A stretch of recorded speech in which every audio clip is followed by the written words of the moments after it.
आज का जो हमारा टॉपिक है वीडियो बनाने का, वो काफ़ी लोग हमसे इंफॉर्मेशन लेते हैं, पूछते हैं और जिक्र करते हैं बैंक स्टेटमेंट के हवाले से। जैसे कि आपको टाइटल से अंदाज़ा हो गया होगा कि हमने किस हवाले से वीडियो बनानी है। तो बैंक स्टेटमेंट जो इसे लोग वीज़ा अप्लाई करते हैं मुख्तलिफ़ कंट्रीज़ का, चाहे वो शेंजन हो गया, यूके हो गया, कनाडा हो गया और यूएसए हो गया, किसी भी कंट्री के लिए उनको अगर बैंक स्टेटमेंट चाहिए होती है, ख़ास तौर पर कनाडा और शेंजन और यूके के लिए ना, चाहे वो टर्की भी हो गया। अच्छा, इसके लिए मैं सबका अलग अलग बताऊंगा तो काफ़ी लंबा हो जाएगी वीडियो,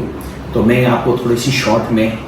2-3 स्टेज में वीडियो बनाऊंगा और तीनों को अलग अलग अपलोड करूंगा, ताकि जिसके जो मकसद हो वो मकसद उसका पूरा हो जाए और उसका ज़्यादा टाइम वेस्ट भी नहीं हो यूट्यूब के ऊपर। इसमें 3 किस्म के बैंक स्टेटमेंट चाहिए होते हैं। एक तो वो बैंक स्टेटमेंट होती है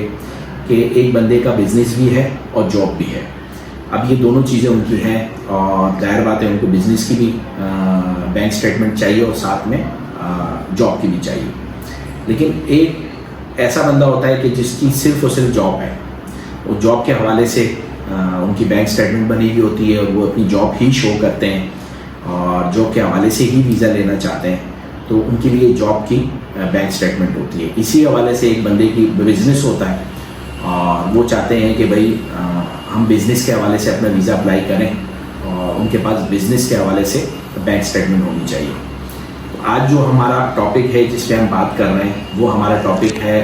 जॉब के हवाले से हम बात करते हैं। अच्छा, जॉब के हवाले से ऐसा है कि जिस बंदे की जॉब होगी, जाहिर बात है उसको किस तरह के डॉक्यूमेंट्स चाहिए होंगे या किस तरह की उनकी बैंक स्टेटमेंट होगी, तो मैं आपको एक शॉर्ट सा बताऊँगा। अच्छा, इसमें एक तो डॉक्यूमेंट्स जो आपको चाहिए होते हैं, नादरा के डॉक्यूमेंट्स आपको चाहिए जॉब के हवाले से, जैसे कि आपका FRC हो गया, पासपोर्ट हो गया, NIC हो गया, जो भी आपके पास अगर फैमिली के साथ अप्लाई कर रहे हैं और उनके पे फॉर्म वगैरह हो गए, जो डॉक्यूमेंट्स आपके साथ हैं। साथ में इसमें जो मेन चीज़ होती है, जो हमारा टॉपिक है, वो बैंक स्टेटमेंट का है। बैंक स्टेटमेंट उनकी ऐसी होनी चाहिए कि उनका वीज़ा रिजेक्ट ना हो। अच्छा, रिजेक्ट होने का वजह क्या होती है कि एक बंदे ने ये शो किया कि यार मैं पिछले 2 साल से इस कंपनी में जॉब कर रहा हूँ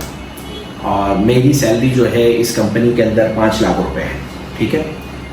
अब उन्होंने क्या किया कि 5 लाख रुपए अपनी सैलरी शो कर दी और पिछले 2 साल, 4 साल, 5 साल से शो कर लिया कि भाई मैं इस कंपनी में जॉब कर रहा हूँ, तो ये चीज़ उनकी बैंक स्टेटमेंट में शो नहीं हो रही होती है। अच्छा, कम से कम 6 महीने की बैंक स्टेटमेंट हर जगह के लिए चाहिए। तो जो आप सैलरी बता रहे हैं, ठीक है, और जो कंपनी आप बता रहे हैं, तो वो 6-7 महीने की से आपकी कम से कम वो सैलरी आपके अकाउंट में आनी चाहिए। बिलफर्ज आपने उनको बताया कि भाई मेरी अगर 2 लाख रुपए सैलरी है, तो वो 2 लाख रुपया आपने ABC कंपनी बताई कि मैं भाई ABC कंपनी में जॉब करता हूँ, तो वो ABC कंपनी की तरफ से ही आपके अकाउंट में ट्रांसफ़र होनी चाहिए। आपने वहाँ लिख लिया लेटर, आपको किसी एजेंट ने जो है मिसगाइड कर लिया या आपने खुद उसमें लिख दिया कि भाई मुझे जो है वो कैश पेमेंट आती है, तो देखिए कैश पेमेंट कोई भी एक्सेप्ट नहीं करता और आप अपना वीज़ा रेशो ख़राब करते हैं। साथ में आप अपने पासपोर्ट के ऊपर एक रिफ्यूज़ल लगा लेते हैं उस कंट्री का, चाहे वो किसी भी कंट्री का हो, आपकी पासपोर्ट ख़राब हो जाता है। तो लिहाजा झूठ से जितना बच सकते हैं आप वो बचें। अगर आपकी एक कंपनी में जॉब है और वो आपको जो सैलरी दे रहा है वो लाजमी आपके अकाउंट में आ रही होगी। वो कंपनी छोटी है, बड़ी है, इससे मकसद नहीं है, लेकिन वो कंपनी के अकाउंट से आपके अकाउंट में 6 महीने की स्टेटमेंट में वो सैलरी शो हो रही हो और जो सैलरी आपके अकाउंट में शो हो रही हो उसी हवाले से आप उनको बताएं कि भाई मेरी ये सैलरी है। और साथ में ये आपको मैं ये जो बात बता रहा हूँ ना, 100% आपका वीज़ा लगने वाला चांस है, क्योंकि यही चीज़ देखी जाती है। जाहिर बात है अगर आपकी बैंक स्टेटमेंट में 3 लाख रुपए शो हो रहे हैं, तो आप टैक्स रिटर्न भी 3 लाख के हिसाब से भरते होंगे, आपके पास NTM भी उसी हिसाब से होगा, तो आपके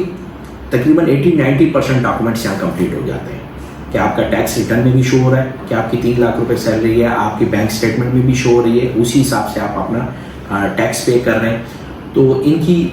कोई वजह नहीं रहती कि ये आपका वीज़ा रिजेक्ट करें। अच्छा, इसी के साथ सिर्फ थोड़ी सी चेंजिंग क्या होती है कि अब एक बंदा बोले कि यार मेरी तो 50,000 रुपये सैलरी है, अब 50,000 रुपये सैलरी है मेरी और 50,000 रुपये मैं शो कर रहा हूँ और मुझे वीज़ा नहीं दिया, और आपने तो बताया था कि वीज़ा 100% लग जाएगा। अच्छा, बात यह है कि आप खुद इस चीज़ को जज करें कि अगर आपकी सैलरी 50,000 रुपये है और आप यहाँ से जर्मनी घूमने जा रहे हैं, जिसका टिकट ही आपके आने जाने का 3 लाख 4 लाख या 5 लाख रुपए का आप टिकट भी ले रहे हैं, साथ में जो है वहाँ के होटल अकोमोडेशन मुख्तलिफ चीज़ें भी आप ले रहे हैं, ठीक है। तो जाहिर बात है अगर आप फैमिली के साथ जा रहे हैं या विदाउट फैमिली जा रहे हैं, विदाउट फैमिली आपका 5 लाख रुपए का एक्सपेंस पड़ रहा है और फैमिली के साथ आपका 10 लाख रुपए का पड़ रहा है, तो आप खुद इस चीज़ का अंदाज़ा लगाएं कि आपका 10 लाख रुपए का एक्सपेंस पड़ रहा है और आपकी सैलरी 50,000 रुपये। तो ये तो 50,000 रुपये के हिसाब से अगर आपका 10 लाख का एक्सपेंस पड़ रहा है तो 20 महीने की सैलरी हो गई। तो कोई भी शख्स जो होगा वो 20 महीने की सैलरी या 10 महीने की सैलरी या 6 महीने की भी वो सैलरी हो, वो सैलरी लगा के तो टूर्स नहीं लेगा कि वो ये बताना चाह रहा है कि भाई मैं टूर ले रहा हूँ, मैं घूमने फिरने जा रहा हूँ, ठीक है, और मैं घूमने फिरने पे जो है इतने पैसे लगा रहा हूँ। अच्छा, इसी हिसाब से आप ये देखें कि आपकी सैलरी अगर 3 लाख है, 4 लाख है, तो 3 लाख रुपए में भी तो जाहिर बात है कि आपके कुछ चीज़ यूज़ होती होगी। कुछ आप ये बता सकते हैं कि भाई मेरे पास 1 लाख रुपए सेव हो रहा है और मैंने 6 महीने में अपने पास 5 लाख 6 लाख रुपए सेव किए हैं, वो अकाउंट्स में शो हो रहे हैं और मैं इसी का टूर लेके जा रहा हूँ, मैं सिंगल बंदा हूँ और मैं 3-4 लाख रुपए का एक्सपेंस में घूमने जा रहा हूँ, तो आपका वीज़ा लाजमी है, लगना है। उनको ये सारी चीज़ें नज़र आ रही हैं, लेकिन आप उनको ये शो कर रहे हैं कि आप 10 लाख रुपए का एक्सपेंस ले रहे हैं, आप जा रहे हैं और आपकी सैलरी जो है वो 50,000 रुपये है, तो ये तो आपका वीज़ा रिफ्यूज़ ही होना है। अच्छा, जैसे कि मैंने आपको बताया, अब इसमें क्या करना चाहिए, क्या आप 50,000 वाले ऐसा नहीं है कि वीज़ा अप्लाई नहीं कर सकते हैं, ठीक है। तो इसमें कुछ मामलात होते हैं, सिस्टम होते हैं, तो वो उसी चीज़ के लिए ट्रैवल एजेंट होता है जो आपको सर्विसेज देता है, वो आपका केस सीधा करता है, वो आपको बताता है कि मैं किस तरह आपका वीज़ा अप्लाई करूँगा और आपका वीज़ा लगेगा। तो उसी के लिए हमारे पास एक एक्सपर्ट टीम है, आप हमसे कांटेक्ट कर सकते हैं और हम आपको ये कंप्लीट प्रोसेस करके देंगे और इंशाल्लाह कोशिश करेंगे कि जिस कंट्री का हम देखेंगे कि आपके लिए वो सूट करती है और आपका वीज़ा लग सकता है। हमें अगर 90% भी चांस लगता है, 95% चांस होता है, फिर हम आपका वीज़ा अप्लाई करते हैं, वरना हम अप्लाई नहीं करते हैं। तो वीडियो काफ़ी लंबी हो गई है और ये वैसे भी जॉब के ऊपर है,